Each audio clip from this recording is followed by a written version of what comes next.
What helps the most in therapy? When you go to therapy, people have asked me, how have I gotten help in therapy? Because therapy did help me a lot with trauma. It helped me a lot with my addiction, urges, and cravings, a lot of what I've been through. And I will say this, the biggest thing that I've learned, comment your experience down below, was being honest and being open with your therapist, writing down things to talk to your therapist about. Because the worst is when we go to therapy and we sit down with them and they ask us how our day is and we say it's good and we ask them how their day is, because we don't even know what to talk about. Nobody teaches you what to talk to your therapist about. No one tells you that, hey, maybe come in with some goals or what it is that you're struggling with to get the most out of therapy. And I never knew this. I lied to my therapist. I think we all know what it's like to lie to our therapist. We build up these stigmas in our head that they're going to send us to a psych ward or all this other bullshit. And in reality, we just don't know what we're doing.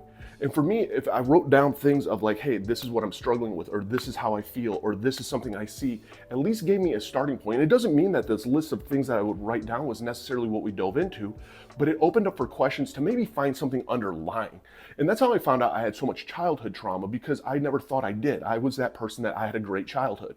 My dad and my mom, they were together. We always had food. There was a roof over. We weren't broke. I mean, I have all these things that I can say my childhood was really good, but I think all of us also have forms of childhood trauma, of these things that happen as a kid that we don't realize that start to build these core beliefs. And I would have never known that unless I was honest with my therapist.